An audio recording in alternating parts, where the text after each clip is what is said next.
Nargis kitchen সূত্রে সকলকে জানাই স্বাগত। আজ চলে এসেছি 10 মিনিটে বানিয়ে নেওয়া যায় এইরকম একটা সন্দেশের রেসিপি নিয়ে। তৈরি করে দেখাবো গুঁড়ো দুধ দিয়ে চকোলেট বরফি সন্দেশ। আর এটা এতটাই সহজ বানানো যে কেউ বানিয়ে নিতে পারবেন। বাচ্চারা এই সন্দেশটা খেতে খুবই পছন্দ করে। বাড়িতে কোনো স্পেশাল অকেশনে চকোলেট বরফি সন্দেশটা সহজেই তৈরি করে নিতে পারবেন। আর এই সন্দেশটা 10 দিন ভালো থাকবে ফ্রিজে না রেখেও। তো চলুন দেরি না করে রেসিপিটা শুরু করি। প্রথমে কড়ার মধ্যে হাফ কাপ লিকুইড দুধ দেব। দুধ ফুটে উঠলে হাফ কাপ চিনি দিয়ে নাড়াচাড়া করে চিনিটা দুধের সাথে গলিয়ে নেব।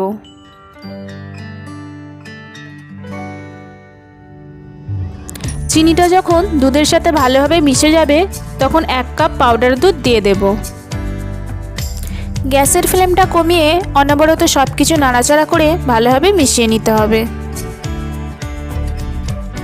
এই পর্যায়ে 1 টিস্পুন ভ্যানিলা এসেন্স অ্যাড করছি। সন্দেশের মধ্যে দারুণ একটা ফ্লেভার আসবে। যখন চিনির সাথে 1 কাপ পাউডার দুধ ভালোভাবে মিশে যাবে তখন আরও 1 কাপ পাউডার দুধ আমি এর মধ্যে অ্যাড করব। তবে পুরোটা একসাথে দেব না, অল্প অল্প করে অ্যাড করব আর নাড়তে থাকব যাতে কোনো রকম লাম্পস না থাকে। কম আঁচে অনবরত নাড়াচাড়া করে পাউডার দুধটা ভালোভাবে মিশিয়ে নেব। তারপর যখন ভালোভাবে মিশে যাবে তখন দিচ্ছি 2 টেবিল স্পুন ঘি। আপনি এখানে ঘিয়ের পরিবর্তে বাটারও ব্যবহার করতে পারেন।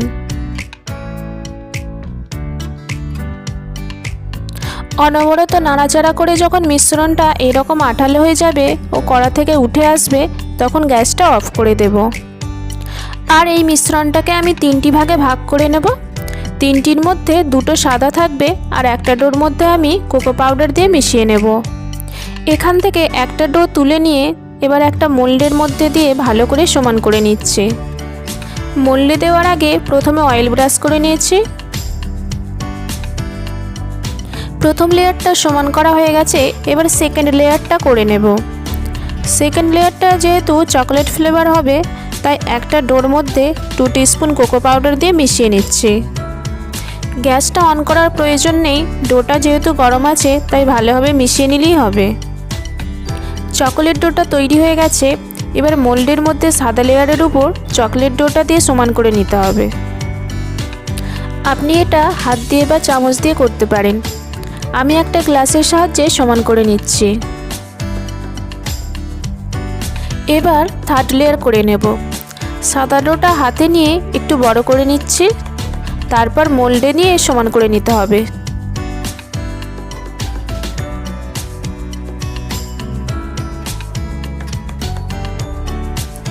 সমান করার পর হালকা করে সন্দেশের শেপ দিয়ে নেব। ছুরি দিয়ে হালকা করে কাট করে নিচ্ছি।